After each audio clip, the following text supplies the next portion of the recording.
Welcome to Cinema Bites banned movies part 1 को आप लोगों ने बहुत पसंद किया। सो इस वीडियो में हम बात करेंगे अनदर 10 इंडियन कंट्रोवर्शियल मूवीज जिन्होंने अपनी सोच, अपने विजुअल्स और अपनी सच्चाई से लोगों की नज़रों में हलचल मचा दी।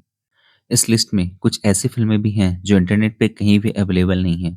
सो आइए शुरू करते हैं, और अगर कंटेंट पसंद आए तो please hit the subscribe button. Number 10, black Friday. Anurag Kashyap की ये फिल्म 1993 ब्लास्ट पर बेस्ड है। ये फिल्म सिर्फ धमाकों की कहानी नहीं सुनाती, बल्कि उनके पीछे की प्लानिंग, वजहें और वो पूरा सिस्टम दिखाती है जो इस ट्रेजेडी के पीछे काम कर रहा था। कहानी ये भी बताती है कि इन्वेस्टिगेशन के दौरान कैसे कई बेगुनाह लोग भी इस जाल में फंसते चले गए। ये फिल्म हुसैन जैदी की किताब black Friday the true story of the Bombay blast पर आधारित है। ब्लैक फ्राइडे एक रॉ क्राइम इन्वेस्टिगेशन थ्रिलर है जिसमें के मेनन, आदित्य श्रीवास्तव, पवन मल्होत्रा और नवाजुद्दीन सिद्दीकी जैसे दमदार एक्टर्स नजर आते हैं।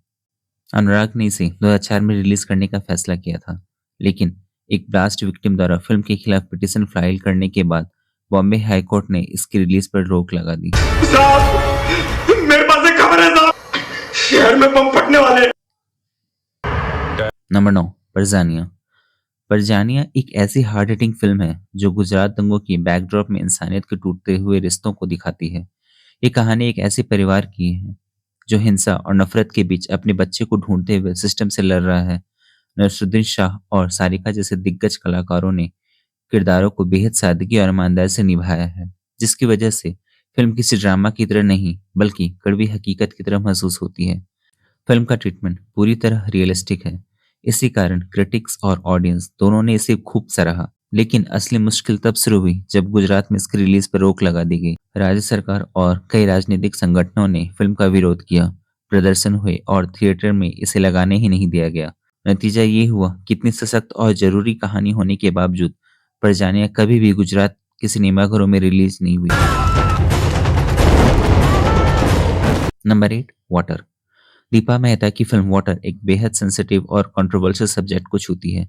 ये फिल्म पितृसत्ता, धर्म, परंपराओं और समाज में विधवाओं की हालत जैसे मुद्दों पर बात करती है। इसकी स्क्रिप्ट अनुराग कश्यप ने लिखी थी और फिल्म में सीमा विश्वास, लीजा रे और जॉन अब्राहम लीड रोल्स में नजर आते हैं। कहानी 1930 के दौर की है, जहां एक विधवा की जिंदगी को समाज के बनाए नियमों में कैद दिखाया गया है। फिल्म का टॉपिक इतना विवादित था कि शूटिंग शुरू होते ही इसका विरोध होने लगा।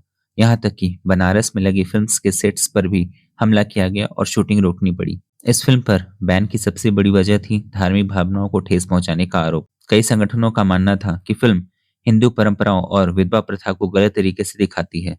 बाद में जब वाटर को इंटरनेशनल फिल्म फेस्टिवल में रिलीज किया गया तो इसे काफी सराहना मिली, और 2 साल बाद जब ये मूवी इंडिया में रिलीज हुई तो ना तो इसका ठीक से प्रमोशन हुआ और न ही इसे ज्यादा थिएटर्स मिले। और कौन तय करेगा क्या अच्छा है क्या बुरा?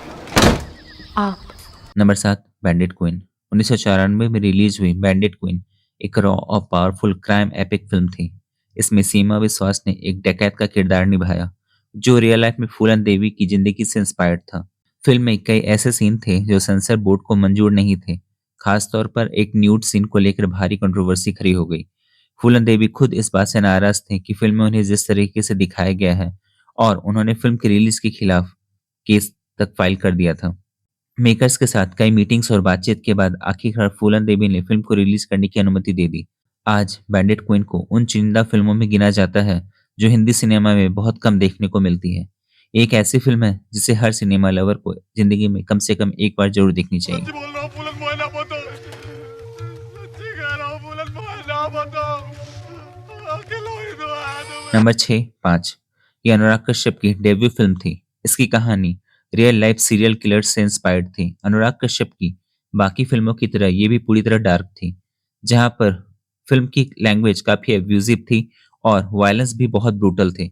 इसी वजह से सेंसर बोर्ड ने फिल्म को पास करने से साफ मना कर दिया। मेकर्स ने कट्स और बदलाव की कोशिश की, लेकिन ऑफिशियल रिलीज कभी नहीं हो पाई। पर जितना रुका गया उतना ही फिल्म को लेकर क्यूरियोसिटी बढ़ती चली गई। कंट्रोवर्सी ने इसे कल्ट बना दिया और धीरे धीरे इसका अनऑफिशियल वर्जन इंटरनेट पर लीक हो गया।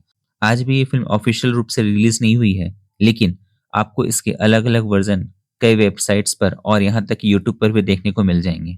क्या है? लव लेटर तेरे बाप के लिए, मैं तो खाली है। क्योंकि तूने लिखा नहीं ना इसलिए। ओह, नंबर 5 अनफ्रीडम। अनफ्रीडम एक कंट्रोवर्शियल फ़िल्म है जो 2014 में वर्ल्ड वाइड रिलीज़ हुई थी, लेकिन इंडिया में इसकी रिलीज़ को पूरी तरह बैन कर दिया गया। डायरेक्टर ने सेंसर बोर्ड से रिक्वेस्ट की थी कि कुछ कट्स के बाद फ़िल्म को भारत में रिलीज़ करने की इजाज़त दी जाए, लेकिन सीबीएफसी ने साफ मना कर दिया।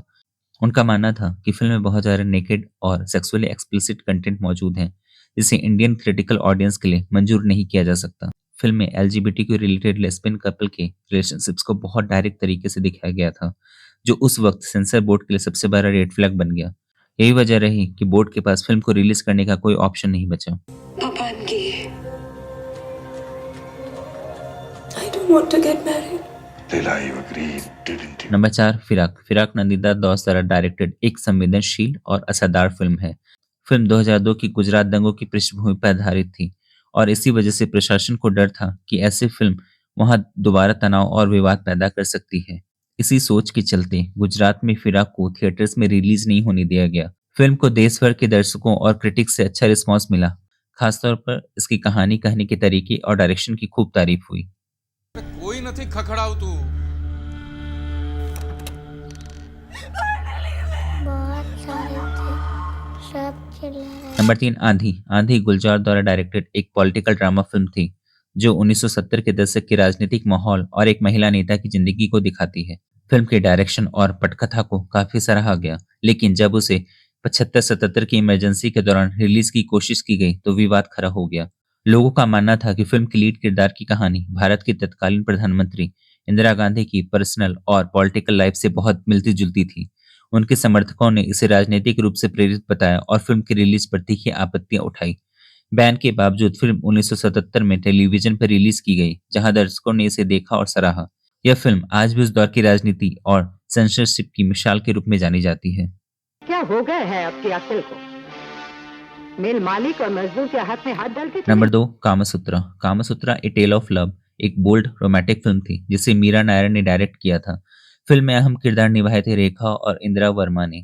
इसकी कहानी प्यार, रिश्तों और इच्छाओं के इमोशनल पहलुओं को एक्सप्लोर करती है। फिल्म को 1996 में रिलीज किया जाना था, लेकिन इसमें मौजूद स्ट्रॉन्ग सेक्सुअल कंटेंट की वजह से भारत में इसकी रिलीज को रोक दिया गया। आज तक ये फिल्म इंडिया में ऑफिशियली रिलीज नहीं हो पाई है। ये फिल्म इसलिए चर्चा में रही क्योंकि उसने उस दौर में प्यार और फिजिकल डिजायर को बिना फिल्टर के दिखाने की कोशिश की थी।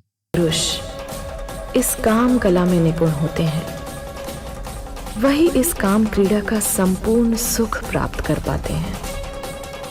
Number 1 fire. दीपा मेहता की फायर पहली इंडियन फिल्म थी जो पहली बार एलजीबीटीक्यू रिलेशनशिप्स के बारे में खुल के बात करती थी।